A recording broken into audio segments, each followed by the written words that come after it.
C, vitamin C 500 mg dengan teknologi time release, daya kerja 12 jam, lebih tidak asam di lambung, dan halal. Vitalong C, fit a long day. Aku Viva, melewati 7 tahap nano purifikasi, menjaga sejuknya kemurnian dari mineral baik dalam setiap tetesnya. Begitu sejuk di tiap teguk. Aku Viva, murni alami dari Wings Food.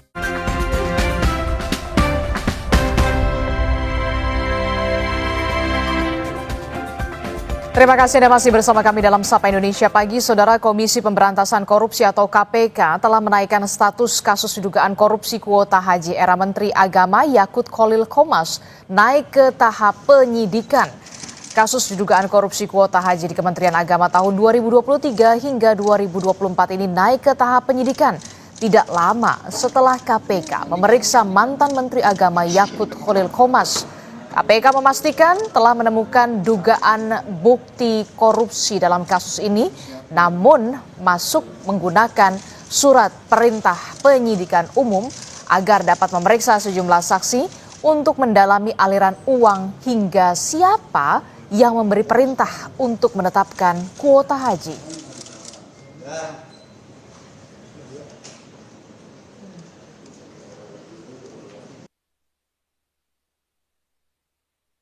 Dengan perkara haji, KPK telah menaikkan status penyelidikan terkait penentuan kuota dan penyelenggaraan ibadah haji pada Kementerian Agama tahun 2023 sampai dengan 2024 ke tahap penyidikan. KPK telah menemukan peristiwa yang diduga sebagai tindak pidana korupsi terkait dengan penentuan kuota dan penyelenggaraan ibadah haji pada Kementerian Agama tahun 2023-2024. Dengan dinaikannya kasus dugaan korupsi haji ke tingkat penyidikan, artinya saudara kasus ini bakal berlanjut. Lalu siapa yang bakal jadi tersangka? Pagi ini kita akan bahas dengan sejumlah narasumber. Sudah ada Wakil Ketua KPK periode 2015 hingga 2019. Sudah ada Bung Saud Situmorang melalui sambungan daring. Selamat pagi, Pak Saud Situmorang. Selamat pagi, Pak Saud. Ya. Ya, Pak Saud, ini kan kalau kita lihat ya, kasus dugaan korupsi kuota haji ini sudah naik ke tahap penyidikan begitu ya, setelah tidak lama setelah penyidik KPK memeriksa dari mantan Menteri Agama Yakut Kholil Qomas. Nah, bagaimana komentar Anda terlebih dahulu soal naiknya dari penyelidikan ke penyidikan terkait dengan kasus dugaan korupsi kuota haji ini, Pak Saud? Ya, kalau kita lihat memang ya sejak dari periode pertama adanya KPK, itu kan persoalan ini kan selalu jadi masalah. Ambil saja tahun-tahun 2010 sampai 2014 itu kan ada periodisasi ya, KPK itu menerima laporan-laporan dari BPK. Ya, terus kemudian kalau kita lihat bagaimana itu dari tahun 2000, kalau kita kembali ke tahun 2000, katakanlah 2005 itu laporan-laporan BPK itu sudah menunjukkan bahwa KPK harus melakukan sesuatu. Sehingga kemudian dari tahun 2009 sampai 2010 itu ditemukanlah ada yang disebut waktu itu 48 titik kerawanan. Semuanya itu mengikuti kelembagaan, regulasi, tata laksana, soal SDM dan seterusnya. Itu tahun 2009-2010 sampai terus pada saat saya di sana juga 2017 itu ketemu, itu bahkan ada seorang menteri tersangka ketika itu ya. Nah, kemudian masuk ke periode setelah itu juga masih terus ada persoalan-persoalan tata kelola ini. Jadi ini persoalan lama sebenarnya dari tahun 2005 sampai tahun saat ini. Jadi banyak ya, 48 titik rawan itu kan menyangkut regulasi, kelembagaan, tata laksana, SDM. Kemudian ada rekomendasi-rekomendasi, tapi rekomendasi-rekomendasi itu masih terlihatnya belum sepenuhnya dilaksanakan. Gitu Mbak Abdisti sementara. Aha, oke. Kalau terkait dengan kasus dugaan korupsi kuota haji, ini kan kalau kita lihat kan sudah naik ke tahap penyidikan. Bahkan KPK sendiri sedang membidik siapa sebenarnya sosok pemberi perintah terkait dengan kuota jemaah haji ini. Ada tambahan kalau tidak salah dari Kerajaan Arab Saudi kala itu adalah 20.000 kuota jemaah haji, kemudian 10.000-nya ini diberikan kepada kuota khusus. Nah, bagaimana kemudian agar penyidik KPK bisa menelisik di sana, bisa mengusut secara tuntas soal siapa sebenarnya yang paling berperan bisa punya kewenangan untuk membagikan kuota jemaah haji ini begitu ya, untuk bisa punya perintah. Oh, ini 10.000 ke haji khusus begitu. Oh, ini ke haji reguler. Bagaimana kalau dari Anda sendiri, Pak Saud? Iya, itu tadi kan dari tahun 2000 sampai saat ini itu kan persoalannya itu dari 48 poin di atas itu kan itu menjadi pembelajaran dalam kaitan apakah itu harga pengadaan, manipulasi BPIH, penunjukan penyedia yang kompetitif, potensi penyalahgunaan kuota dan seterusnya. Itu kan nggak sulit itu kalau dilihat dengan kewenangan yang bersangkutan. Kalau kita bicara levelnya di kementerian itu tentu seorang yang bertanggung jawab penuh terhadap penyelenggaraan itu adalah menterinya. Jadi kalau kita lihat katakanlah penyelenggara negara berbuat atau tidak berbuat, bagi KPK itu nggak terlalu sulit untuk menentukan apakah ada penyalahgunaan wewenang, konflik of interest, suap dan seterusnya. Itu saya pikir materinya mereka cukup firm di situ sehingga kemudian dilakukan apa yang disebut mereka sebagai tahap penyidikan. Jadi kita tunggu saja siapa-siapa yang harus bertanggung jawab di case yang menurut saya sudah cukup lama ya berulang-ulang kasusnya gitu. Oke, termasuk juga soal menurut Anda, Pak Saud, bukti apa yang kemudian harus ditelusuri KPK untuk kemudian nantinya bisa menjerat tersangka? Tidak hanya soal membidik siapa yang memberikan perintah, tapi juga soal dugaan aliran dana, termasuk juga soal jeratan TPPU ini, Bung Saud. Iya, jadi kalau kita lihat ada penambahan kuota itu yang kemudian ada konflik antara pembagian yang reguler dan yang khusus, itu kan nanti di situ terlihat itu nanti niat jahatnya. Nanti kita lihat saja bagaimana KPK bisa kemudian akhirnya itu bisa memicu penyalahgunaan wewenang.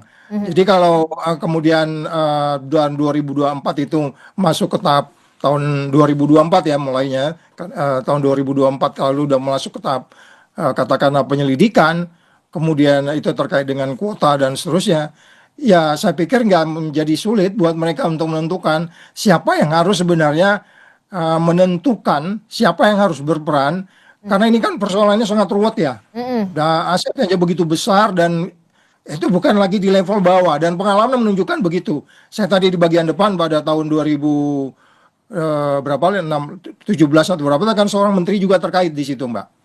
Oke, Anda menyebut ini bukan lagi di level bawah, ini artinya sudah masuk ke pimpinan begitu ya? Karena memang menyangkut soal dugaannya seperti itu, karena bagaimanapun ini kan bukan persoalan sederhana ya menentukan kuota yang tadi katakan 92% reguler dan seterusnya, nggak di level bawah itu kalau itu analisis saya begitu. Oke.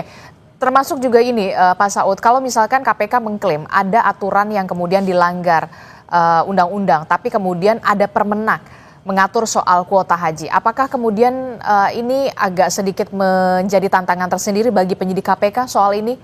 Karena memang ada kuota haji itu memang diatur di Permenak. Ya, semuanya kan ada aturan, ada komitmen, ada konsensus, ada kesepakatan bagaimana cara menata itu. Kemudian nanti kan penyidik akan nggak sulit untuk menentukan siapa yang lari sebenarnya jadi komitmen dari konsensus, dari peraturan dan seterusnya. Nah itu mereka pasti lebih paham dan sehingga kemudian bisa menentukan siapa tersangkanya walaupun belum resmi diumumkan pada Agustus ini. Tetapi kalau kita lihat dari nama-nama yang dipanggil, ya dari pihak-pihak yang yang bertanggung jawab di situ, mulai dari katakanlah menteri sampai kemudian dirjennya, kemudian pengusahanya, kemudian kepala BPKH-nya, ini kan semua udah dibagi kalau di proses penyelidikan ataupun itu mereka sudah bisa ngelihat sebenarnya siapa yang bertanggung jawab di sini dan siapa yang harus bertanggung jawab. Kalau kita bicara katakanlah nanti itu pasal 2 atau 3 atau pasal lain terkait dengan gratifikasi, nanti mereka juga bisa melihat sebenarnya yang memiliki niat jahat, jangan lupa kita harus selalu bicara mens rea dan actus reusnya, sehingga kemudian tidak sulit bagi mereka untuk menentukan. Kita tunggu saja siapa sebenarnya yang harus bertanggung jawab di case ini, Mbak. Kalau menurut Anda siapa yang paling bertanggung jawab di sini?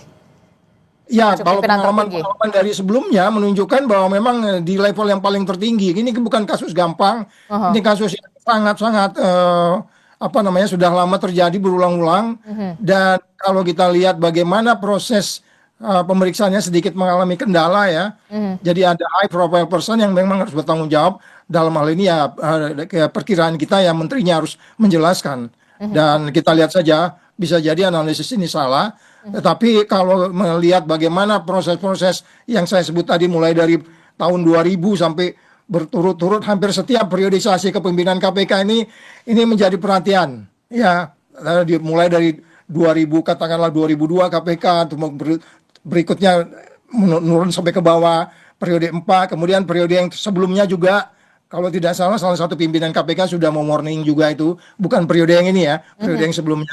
Jadi itu biasanya kalau pimpinan sampai turun kan itu ada high profile person yang kemudian diajak untuk berdialog. Dan yang di periode saya juga waktu itu kalau nggak salah menterinya juga pernah diajak bicara dan datang ke KPK. Dan saya nggak tahu di periode yang ini seperti apa mereka. Mungkin mereka sudah cukup matang untuk melihat siapa yang harus tanggung jawab, Mbak. Oke, terkait dengan adanya penambahan kuota ini tidak main-main, ada 20.000 begitu ya. Kalau dari kacamata Anda, Bung Saud, potensi penyelewengannya di mana? Apakah ada dugaan? Kemudian saya masih mengatakan ini ada dugaan, kemudian di dalam tanda kutip dijual kepada agen-agen travel dengan harga tinggi, ataukah kemudian ada dugaan lagi suap kepada pejabat-pejabat yang berwenang? Kalau menurut Anda lebih berpotensi atau lebih dominan ke yang mana?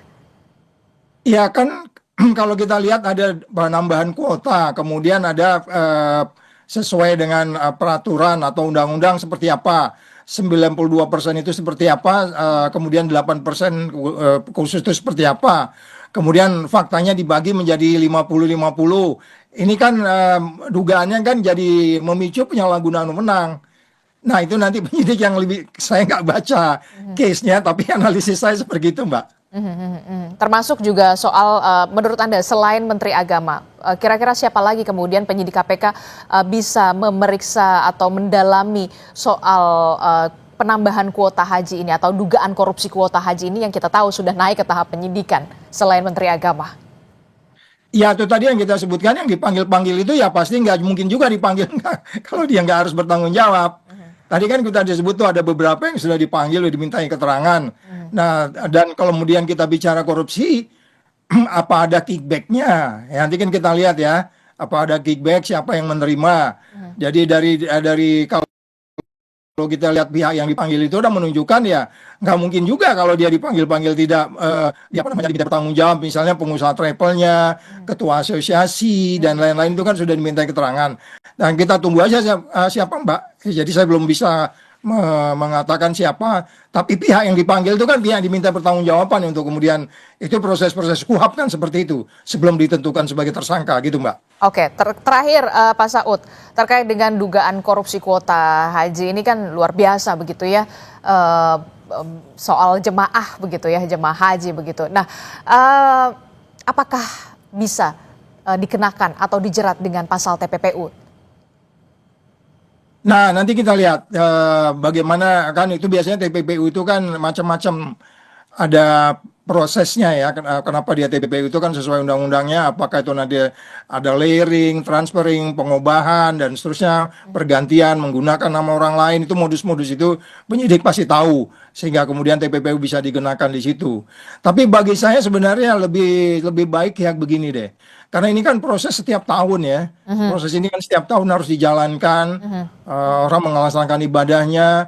Yang saya selalu mengatakan, please mulai dari rumah dia berangkat sampai balik ke rumah lagi, itu harus menjadi perhatian kita. Nggak hanya kemudian dari bandara ke bandara, tapi mulai dari rumah sampai dia balik ke rumah lagi, itu udah mulai masuk ke detail-detail itu. Sehingga kemudian setiap titik tidak ada konflik of interest. Jadi saya, karena memang kebetulan waktu itu tim yang di periode saya itu ada tim yang kita kirim ya ke Arab Saudi, tim dari pencegahan, deputi pencegahan. Memang banyak detail-detail yang kalau saya bilang tadi di atas itu tahun 2010 itu ada 48 masalah titik rawan. Kemudian itu ke bawah itu masih belum detail sehingga kemudian terjadi lagi. Oke, nah ini kalau jangan sampai kemudian ini kan haji ini, penyelenggaraan haji ini kan setiap tahun ya Pak Saud ya. Bagaimana bentuk pengawasan dari KPK yang memang harus selalu dilakukan, termasuk dari pemerintah pusat juga kepada Kementerian Agama, jangan sampai kemudian setiap tahun masalahnya ini saja begitu, nggak ada perubahan begitu ya. Karena kan kita tahu penyelenggaraan haji ini setiap tahun. Bagaimana bentuk pengawasannya? Ya, banyak ininya ya, mulai dari strukturnya mesti diperbaiki, kemudian cara-cara kita menyelesaikannya, kemudian orang-orang juga, ya kan di situ kan ada beberapa periode sebelumnya itu kekurangan untuk orang yang perform di sini gitu, sehingga kalau kita bisa mengaturnya mulai dari strukturnya, orang-orangnya, sistemnya, kemudian SOP-nya. Sehingga nggak ada lagi cerita-cerita politisasi, kan ini sering muncul itu kasus-kasus itu dinilainya sebagai dugaannya itu ada komoditas politik dan seterusnya. Ketika itu dibuat aturan-aturannya sehingga kemudian setiap petugas yang menangani itu dia dengan firm menangani, nggak terpengaruh oleh noise dari luar atau isu-isu transaksional, konflik of interest. Dan saya pikir kita mesti benar-benar serius. Saya harus mengulang ini mulai dari tahun 2000-an ini Mbak. 2000-an ini menjadi kunci ya. Dan ini memang benar-benar harus. Saya pikir BPK juga harus diajak karena mereka juga mengaudit ini. BPK juga masuk ke detail-detail itu kok. Oke, nanti kita akan lihat bagaimana pengusutan ini benar-benar dilakukan secara tuntas dari penyidik KPK, tidak hanya soal membidik sosok pemberi perintah kuota jemaah haji kala itu, tapi juga Anda sudah underline dari tahun 2000. Terima kasih Wakil Ketua KPK periode 2015 hingga 2019, Bung Saud Situmorang telah bergabung bersama kami. Sehat selalu, selamat pagi. Pagi. Saudara, informasi penting lainnya masih akan kami hadirkan. Di antaranya adalah Presiden Prabowo Subianto resmi melantik Jenderal Tandio Budi Revita sebagai Wakil Panglima TNI. Informasinya hadir sesaat lagi.